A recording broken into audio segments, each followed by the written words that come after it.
আসসালামু আলাইকুম প্রিয় শিক্ষার্থীরা, আরেকটি নতুন ভিডিও নিয়ে তোমাদের সামনে হাজির হলাম। আমি মোহাম্মদ বিল্লাল সরকার, বর্তমানে পড়াশোনা করছি রাজশাহী বিশ্ববিদ্যালয়। তো রাজশাহী বিশ্ববিদ্যালয়ে কিন্তু সাবজেক্ট চয়েস শুরু হয়ে যাচ্ছে কাল, এবং মোটামুটি তোমরা কিভাবে সাবজেক্ট চয়েসটা দিবে আমি কিন্তু গত ভিডিওতে দেখিয়েছি এ ইউনিটের সাবজেক্ট চয়েসটা কিভাবে হবে।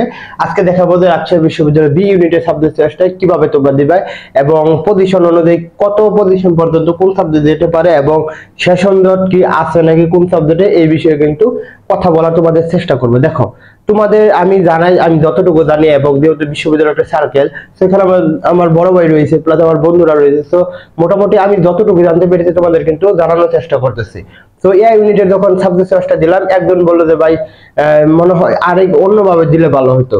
ভাই দেখো, সাবজেক্ট চয়েসটা একজনের আরেকজনের সাথে মিলবে না, কিন্তু মোটামুটি সেম হতে হবে। কারণ যে একজনের প্যাশন থাকবে, যে অনেকজনের চারুকলাতে পড়বে, এখন হিউজ পরিমাণ ছাত্রের প্যাশন নাই যে চারুকলাতে পড়বে না, তাহলে সে যদি বলে না চারুকলা খারাপ, তাহলে সে খারাপ হয়ে যাবে না, কারণ তার ওইটা প্যাশন। সো তোমাদের প্যাশন আর আমার প্যাশন মিলবে না, কিন্তু মোটামুটি তোমাদের ধারণা দিতে পারবো যে কোন সাবজেক্টটা দিলে তোমাদের মানে জব মার্কেটে ভালো হবে, সেই বিষয়ে কিন্তু আজকে কথা বলার চেষ্টা করব। প্রথম যে বিষয়টা কথা বলবো, এখানে আমরা জানি যে বি ইউনিটের কিন্তু মোটামুটি পরীক্ষা দিতে পারে সায়েন্স, আর্টস, কমার্স সকলে দিতে পারে। অর্থাৎ আমি বললাম সায়েন্স, আর্টস আর হচ্ছে কমার্স, এখানে সকলে পরীক্ষা দিতে পারে। আর আরেকটা কথা হচ্ছে যে তোমরা মোটামুটি প্রতিদিনই 4 থেকে 500টা কমেন্ট করো। সো তোমাদের হয়তো বা তোমাদের সবার উত্তর আমি দিতে পারি না, কিন্তু যতটুকু পারি আমি কিন্তু দিয়ে তোমাদের থাকি। দেখো, সায়েন্স, আর্টস, কমার্স এখানে কিন্তু পরীক্ষা দিতে পারে। আর এখানে কিন্তু মেইন ফোকাসটা যেটা করে সেটা কিন্তু যে কমার্সের যে ইউনিট, এটাকে মোটামুটি কমার্সের ইউনিট বলা হয়। এবং কমার্সের ইউনিটের থাকলে এখানে কিন্তু সায়েন্সের সিট রয়েছে এবং আর্টসের সিট রয়েছে।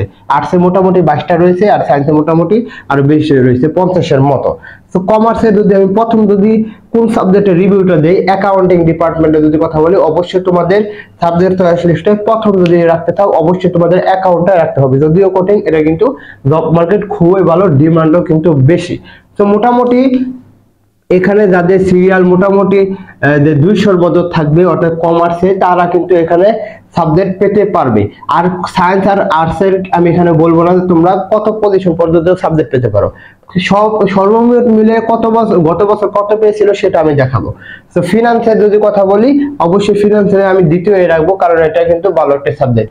এটা মোটামুটি যাদের সিরিয়াল মোটামুটি 400-র মতো প্রায়, তারা কিন্তু এটা পাবে। কারা? কমার্সের ছাত্ররা আমি বলতেছি।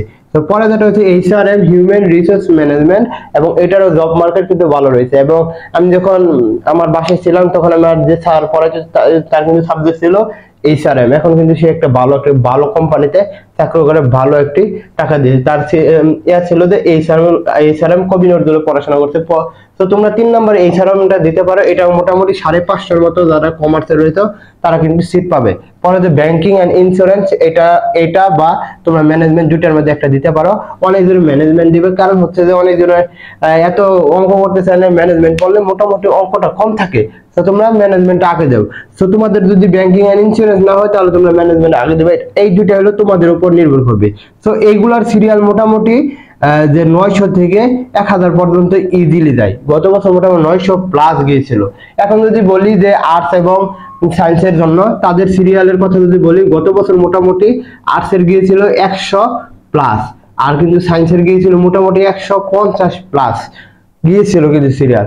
এই বছর যদি বলি, মোটামুটি যাদের আর্টসে রয়েছে 120-30-এর মতো কিন্তু মানে ইজিলি যাবে। আর এখানে কিন্তু প্রায় 200-র কাছাকাছি প্রায় কিন্তু চলে যাবে, মোটামুটি তোমরা ধরে রাখতে পারো। তো তোমাদের সাবজেক্ট চয়েসটা মোটামুটি দেখানোর চেষ্টা করছি। অবশ্যই বলবো চ্যানেলটি সাবস্ক্রাইব করে আমাদের পাশে থাকো। প্রতিনিয়ত তোমাদের ভিডিও দেওয়ার চেষ্টা করবো। সামনে গুচ্ছ রয়েছে, গুচ্ছ বিষয়ে ভিডিও দেবো। তোমাদের জন্য শুভকামনা। আসসালামু আলাইকুম।